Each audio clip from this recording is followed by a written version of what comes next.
partly because of the impact of climate variability and change on the different priorities we've identified, but also because of the fact that today science can enable us to predict what we well know in the weather scale from the next minute up to about 2 weeks, going into longer time scales from weeks to years and from years to centuries. We are quite familiar with weather, we are quite familiar with projections within the context of the IPCC. What is a new opportunity is seasonal to interannual predictions, which go from weeks to years, providing the possibility, the opportunity for people, for communities and for countries to plan ahead and therefore minimize the impact of extreme events. And this can be done through appropriate customization of products and services through risk assessment, risk monitoring, production of early warning systems, the production of advisory, but also the development of appropriate research that will lead into development of planning tools and patterns. So the objective at the end of the day is accessing data which is currently observed, even though there are limitations in terms of the capability of some countries to observe data, to go from data to information, from information to knowledge, and then from that knowledge to empower society to take wiser decisions and therefore be able to increase their resilience. When we talk about climate services, there are a number of definitions about climate services. I won't go into those definitions, but what I'd really like to do is to give you the main elements which are associated with the definition of climate services. The first being the fact that climate services are related to the accumulation of knowledge about the past, about the present, and the possibility of predicting the future climate system. They are related or associated with the development people. And this is the strategic plan of the Ministry of Agriculture. So, as the vision, it is mentioned here that to realize sustainable agriculture bioindustry system that produce a variety of healthy food and high value-added products based on local resource for food sovereignty and farmers' welfare.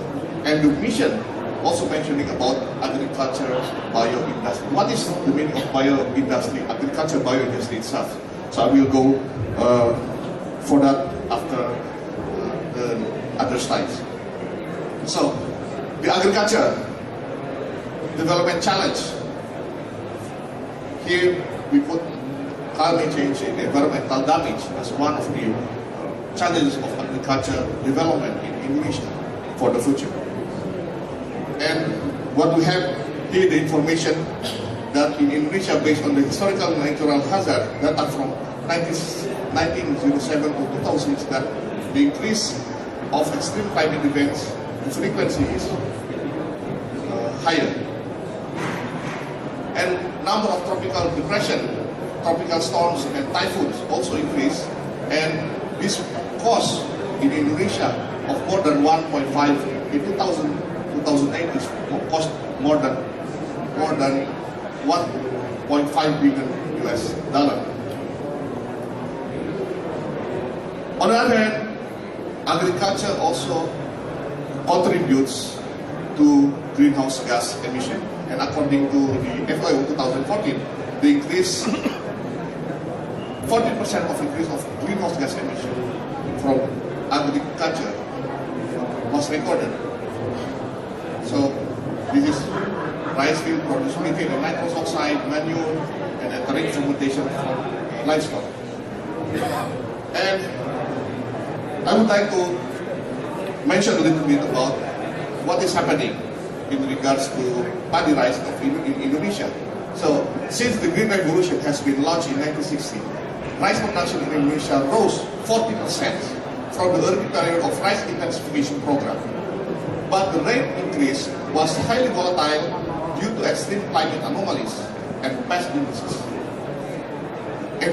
Indonesia president announced to produce as much as 80 million tons of rice in 2019 and reach national self-sufficiency by 2030. 70. How to achieve the national self-sufficiency? Rehabilitation of irrigation infrastructure, improvement of soil and plant management, expand the people from the local government. So by doing that, so it means that we try to facilitate or to translate the informations that we have, the technical information, and that's into the language that they know exactly.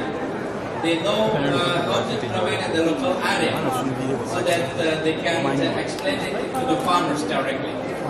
And this is quite challenging because sometimes they full of technicalities, and by doing that, so that they can explain to the farmers directly. So therefore, the farmers would like to participate in the climate physical, in the field level performance, for example.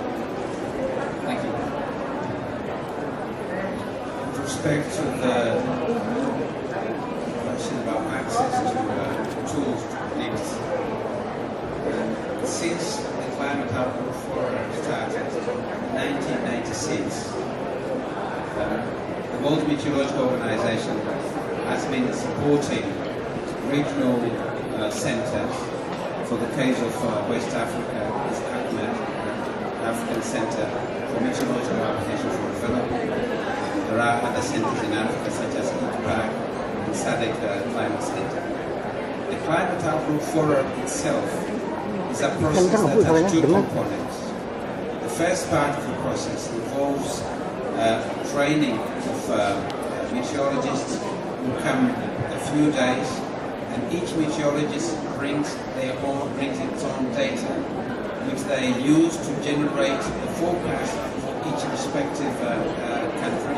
And that forecast is then integrated in the consensus forecast, which is then made public. When the consensus forecast has been derived, the countries, when they go back, they do another exercise, which is downscaling the seasonal forecast for national use. So it has been through the National Meteorological and Hydrological Services that those tools for the seasonal prediction have been made available. In terms of global infrastructure, the World Meteorological Organization has global producing centers which provide the initial products, numerical weather products, for regional centers, ACMED, IPAC, SADC, DMC, and others. Those centers then post-process in collaboration with the national centers and make available systems. So there is a mechanism, an operational mechanism, which allows different national meteorological and hydrological services to access those tools and implement them.